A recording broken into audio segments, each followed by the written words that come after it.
Ituloy mo, ituloy mo. So, would you like to apologize to the President and the people? Huh?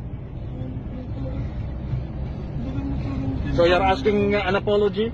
Ako, nagsasorry po kay President Rodrigo Duterte.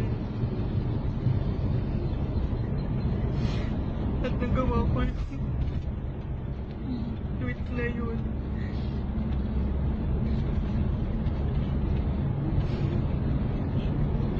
Hindi ko po intention yun.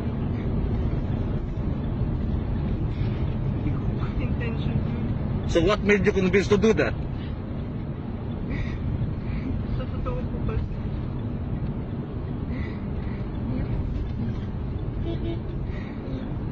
yung Peter, yung kumbaga, nagiging saloobin ko. Pero walang pumapansin.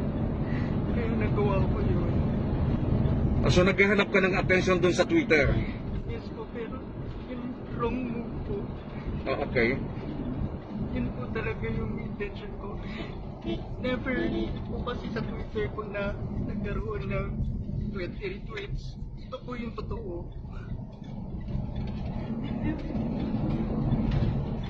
Pero hindi ko po inakala na magiging galit. So ngayon na-realize mo na mali ang ginawa mo. Kasi po fame war po.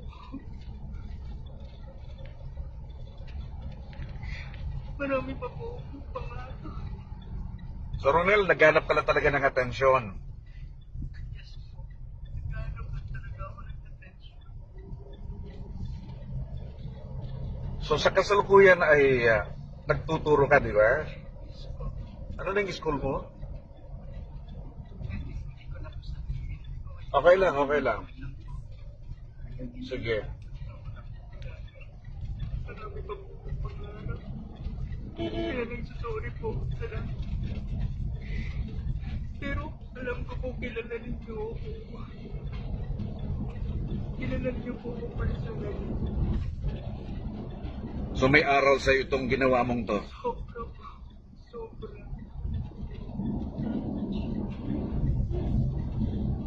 Na-depress na po. Okay.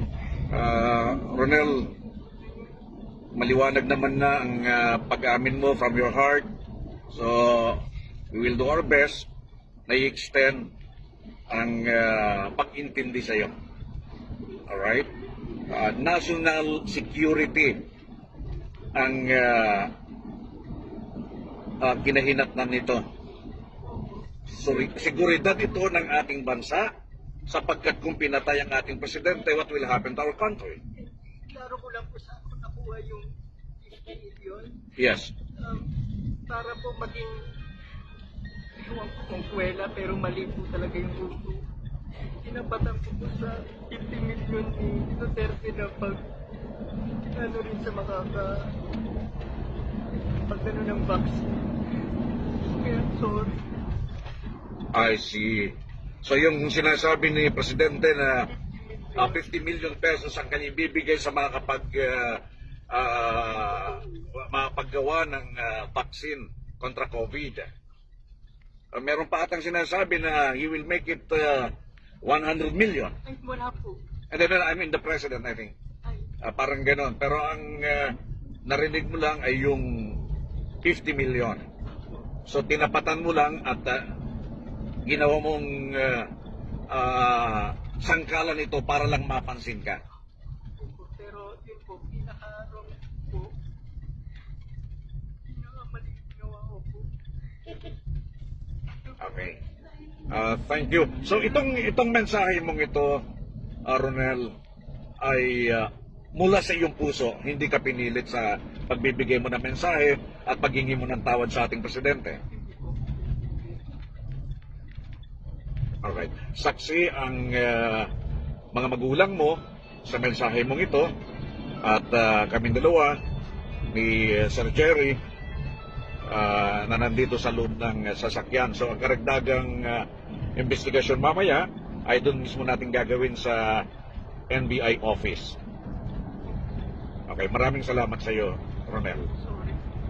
si Ronel Mas, yung gumamit ng Twitter account na @RonPrince.